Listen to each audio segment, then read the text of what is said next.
Hey team, welcome to another Building Better Baseball timeout. And in today's timeout, we're going to go over what the infield fly rule in baseball is and why we have it.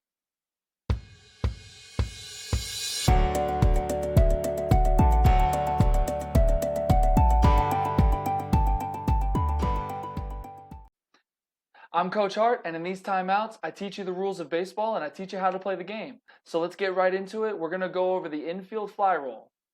What is the infield fly rule?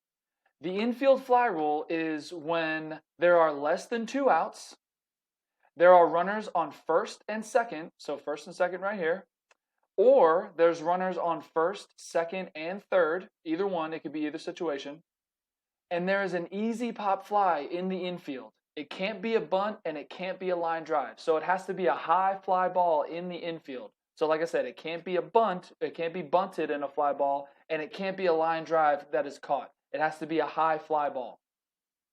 The pop fly must be able to be caught with ordinary effort. That's by the rules. Ordinary effort by a player in the infield. And the infield right here, if you don't know, is highlighted by the black lines here. So the pop fly has to be anywhere inside this area where the black lines are. This includes the infielders, the pitcher, the catcher, and any outfielder that runs into the infield. So it can be any player that's in the infield. It doesn't matter what player it is. It doesn't have to be an infielder exactly. It can be an outfielder that came in. It could be the pitcher, catcher, just anyone that is in the infield that is going to catch the fly ball. The umpire will call infield fly, batters out. When it's called, when the infield fly rule is called, the batter only is automatically out, no matter if the ball is caught or not. So no matter what the ball does, no matter if the defense catches the ball or not, the batter is automatically out when the umpire calls the infield fly rule. The play, however, is not dead. The runners can treat it as any normal fly ball. So that's a common misconception with the infield fly rule. A lot of people think that once the umpire calls the infield fly rule, that the whole entire play is dead. That's not true. Only the batter is automatically out. The runners can advance and treat it just like any fly ball. So the defense should still catch the ball because it is still a live ball for the base runners. The only person who's automatically out is the batter. So why is there an infield fly rule in baseball? Why do we have it? The infield fly rule is put in place to protect the runners. It is not meant to be a free out for the defense. I think that's a common misconception too. A lot of people think that it's just a free out for the defense and it's not really fair. Actually, it's meant for the runners. It's meant to protect the runners. It's a rule to prevent the defense from getting an easy double play or a triple play. So if there's 3 runners on base, they could get a triple play easily without the infield fly rule. The explanation: with less than 2 outs, the base runners cannot advance until the ball is caught. We've been over this in previous timeouts, but when you're on base and there's a fly ball with less than 2 outs, you cannot advance to the next base until the ball is caught, which means you have to tag up, which basically means the base runner is going to be sitting on the base that they are at until the ball is caught. Without the infield fly rule, so if the infield fly rule did not exist, the defense could not catch the ball on purpose. This would create a force play for the runners, which would equal a double play for the defense. This is where the easy double play would come into effect, and this is why we are protecting the runners with the infield fly rule.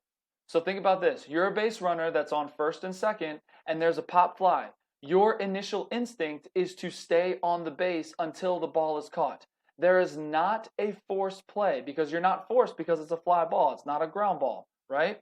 Let's say that the infield fly rule did not exist and the defense, on purpose, they let the ball drop onto the ground. They did not catch it. That would create a force play situation for the base runners, as if it were like a regular ground ball, right? So the defense, on purpose, did not catch it. They could easily pick up that ball. So let's say the third base is right here and there's a runner on second and first, and he gets a high fly ball. The runners on second and first, they're going to stay until the ball is caught. If the infield fly rule did not exist, that third baseman could intentionally let the ball drop on the floor and fall and not catch it, which would create a force play for the base runners. So now, because the ball dropped, that means that the batter is not out, which would create a force play against the base runners, which would mean that they would have to run. It's kind of like a ground ball. That third baseman could now pick up that ball, touch third base for 1 out, throw it to second base for 2 outs, and throw it to first base for 3 outs for a triple play. That is the whole idea behind the infield fly rule, is that they are protecting the runners from being forced into a force play where they would have to run as if it were a ground ball. Because with less than 2 outs, as we said before, your initial instinct, the rules are, you have to stay on the base and you cannot advance to the next base until the ball is caught. So the infield fly rule is there to protect the runners. It's not a free out for the defense. How to determine an infield fly rule? Ultimately, it's the umpire's decision whether a fly ball qualifies for an infield fly rule or not. The rule is that the ball must be able to be caught with ordinary effort by the player in the infield. So it can't be a line drive because that's not ordinary effort. It can't be a bunt fly ball because that's usually not high enough.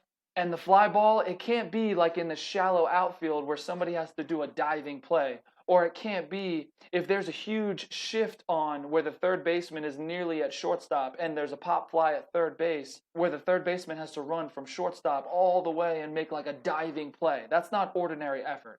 This only applies when there's a normal defensive setup and there's an easy pop fly where the defense doesn't really have to move and they just catch the ball. That's where the infield fly rule applies. And like I said, ultimately, it's up to the umpire to decide whether it's an infield fly or not. What levels of baseball have the infield fly rule? And the infield fly rule is a rule that's in every level of baseball. It's just a universal rule that's in all of baseball, from youth leagues all the way through high school, college, and professional. So no matter what level of baseball you're playing, the infield fly rule will always be in effect. And remember, there has to be runners on first and second, and sometimes third. They can be bases loaded or first and second in order for the infield fly rule to be in effect. There cannot be just one runner on base, specifically first base. If there's only first base, that doesn't count as an infield fly rule. There has to be at least 2 base runners.